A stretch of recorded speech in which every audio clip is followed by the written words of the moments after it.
Zudramdan, Bagud Mekem, Anak Kurfu. No, I don't have a cold, but taking a look at the map of Elderslade and naming its many sites, most of which use Khuzdul, one becomes a little tongue-tied. Taking a look at the land itself, the vast and shaky mounds of this ancient land serve one purpose and one purpose only, to frame their master, the looming Mount Gundabad. And yet our view of this great and ancient mountain is obscured. Drakes flit across our view, and towering Angmarim spires stand like swords. Worst of all is smoke spewing out from hastily dug trenches. Don't you know we're at war? It's Elderslade, and you are listening to Beneath Your Feet. The peoples of Middle-earth tells us that Mount Gundabad is a special ancestral home for Durin's folk. The Longbeards maintain that it was here, long ago when the world was young and the mountains a bit smaller, that Durin awoke after being set in his long sleep by the first crafter. Durin came first, and thereafter came the other fathers of the dwarves, all 6 of them. But being first has its advantages, and so dwarves of all houses revere Durin and hold his descendants in esteem, and this is shown with great care and quality in the tales of yore for Azanul Bazaar. Gundabad, however historic and important, was destined for tragedy. It is a sad tale, but so are all tales of Middle-earth. Wars with orcs, the enmity of Sauron, sacks, conquests, resacks, and doom all lie in the wake of Gundabad's story. But we're not there yet, are we? For us, Gundabad remains on the horizon, leering at us like an expansion pack years in the making. Okay, maybe that's a little too on the nose. Anyways. My look at Gundabad is here, in Elderslade, the last stop for the Gabil Aka, the great force, in their fearsome war for the mountain home. For that is what Gundabad means, in LOTRO anyway, the mountain home. It's one of countless Khuzdul translations that we are treated to as we crunch along the gravelly ways of Elderslade. Whether we are journeying westwards from the Grey Mountains or northwards up the great river through the wells of Langflood, the first of those names that we must address is Anak Kurfu, the Camp of Return. Unlike with the shale grayish hills around it, this dwarf way station is dark blue in hue, almost black with gold inlay. It points upwards in design, both alike and unlike the many other dwarf structures we have seen throughout our many journeys from Ered Luin to Thror's Coombe to Moria to Erebor. It is crumbling from disuse, likely ancient as the age, if not older, but inside it is alive and vibrant. The forge fires roar and dwarves chatter away, playing games of chance and preparing for battles to come. Guards stand at every corner, and recruiters for the war effort travel to the far lands of Eriador and beyond, tempting adventurers to their cause with the promise of glory and cosmetic gear. And at the top of the stair, in the main chamber blazoned with banners, is a crowd of dwarves cheering and dancing to the voice of one other, a solitary figure standing on a dais.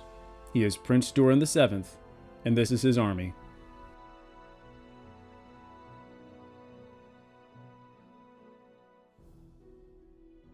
When first we meet Prince Durin, he's in a sad state, drowning his sorrows at the quenching trough in Yarnfast, the chief town of the Iron Hills.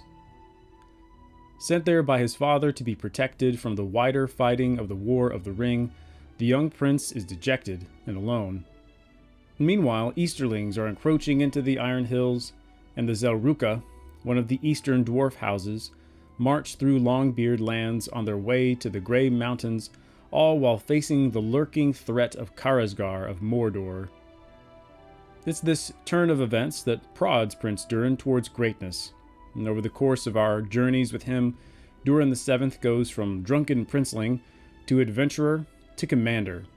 And by the time the story of the Black Book of Mordor is winding down, and the legacy of Durin's storyline is ramping up, Durin is seen staring deep into the sheer ice wall of the anvil at the withered heath, taken by vision. The rest of the dwarves, including familiar faces like Gloin, watch on with concern. He emerges from this state with a clear aspiration in mind. The united forces of Longbeards, Stout Axes, and Zelruka are burdened with glorious purpose and will retake the mountain home, Gundabad of old. The prince's influence is undeniable, and soon the Gabila Ka becomes a who's who of Longbeards. Many of Thorin's company are there, as are heroes of battles past and friends from our adventures in the Grey Mountains. And we have to leave the great room of Anak Kerfu now and concern ourselves with the other jots of dwarf history sprinkled through this slade. But wait, what is a slade anyway? Unlike many of the other settlements we are about to see, Elderslade is not derived from the Khuzdul. I don't know what their linguistic processes are like, but whenever they're not using an established language like Sindarin, or less established tongues like Neo-Khuzdul, Standing Stone games have a curious way of mixing and matching their nouns. The common tongue is always represented as English, as is right and proper, but sometimes they use Middle English or Anglo-Saxon.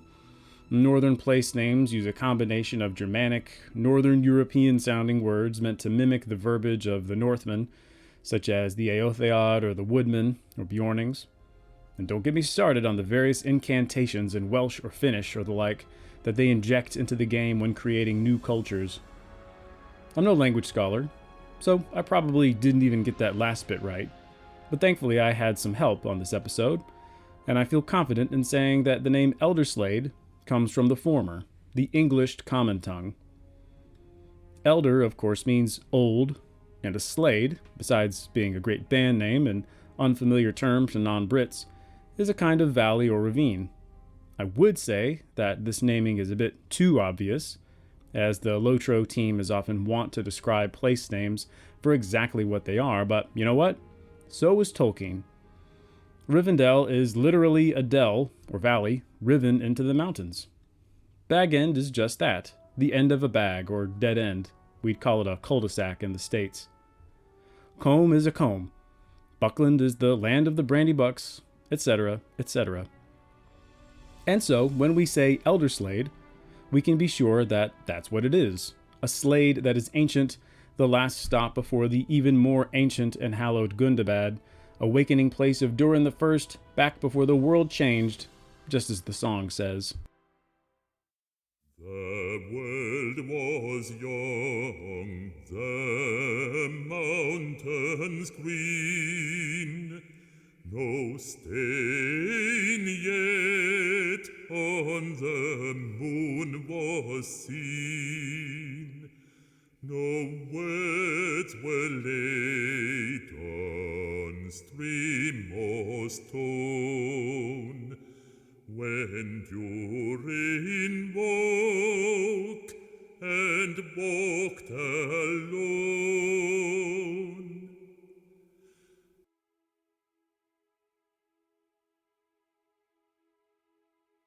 Stumbling uphill with Anak Kerfu at my back, I spy another great dwarf way station, Zarkul Sulun. These are the torrent spires, looking out over the waterfalls that drizzle in the distance down to the river Langflood, and it's filled with orcs. As I said, it's one of many. We can also find Shakal Atrad, the shore watch, along the banks of another river northwards. There is Zudrumdam, the high threshold, further up and deeper into enemy territory, and then the way is troubled by Angmarin out of the north. These cultists are not out of place.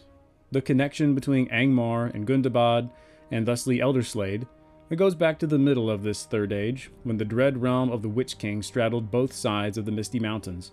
So if it seems a little odd that the Angmarim, who were apparently only roused to greatness again in the last year by Mordirith during the Shadows of Angmar timeline, could throw up massive fortresses complete with Celtic-sounding names so quickly, think again.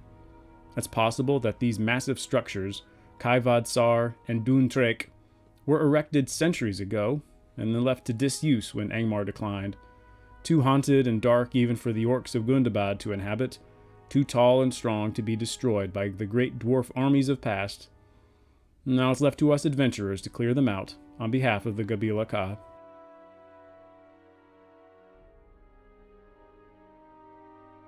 Pressing past Angmarim Towers, the Isle of Grithholm, and more than a few wild beasts, we cross the river to find Bagud Mekem, the Gates of Winds, some kind of northern outpost of the mountain home.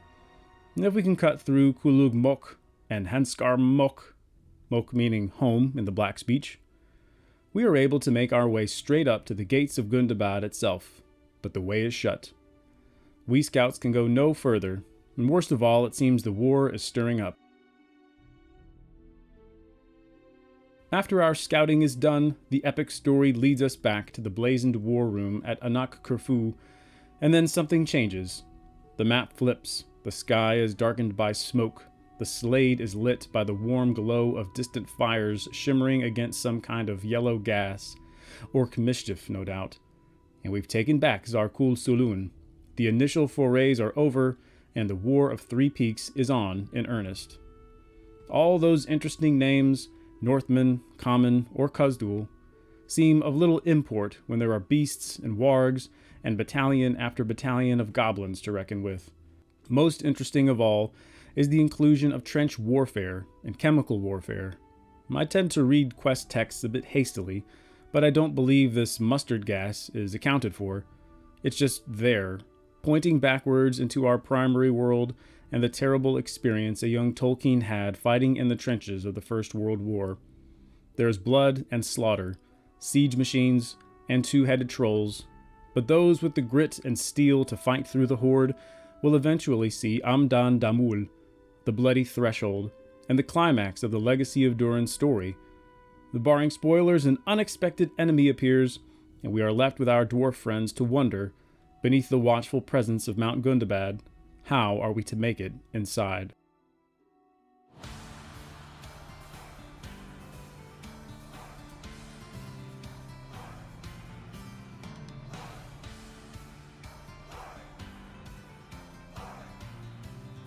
Thank you for listening to Beneath Your Feet. For more information on the show, please visit anchor.fm/LOTROBYF. And from there you can find links to share the show across all platforms. Any support, a review, a share, $1, it's all very much appreciated. You can also join me live each month for the Beneath Your Feet live stream on twitch.tv/LOTRO stream. With each stream, we dive deep into a particular region of the Lord of the Rings Online. We hunt for Easter eggs and details and talk lore for the upcoming podcast episode. And I've begun the work of uploading episodes and live streams to a new YouTube channel. It can be found by searching LOTRO Beneath Your Feet and will be updated regularly. Today's music comes from the Lord of the Rings Online soundtrack, the Tolkien Ensemble, and Wind Rose. This episode was written and read by me, with special thanks to Connell and the Dwero Scholar for their help with the Dwarvish translations. My name is Shoreless, and we'll see you next time when we go Beneath Your Feet.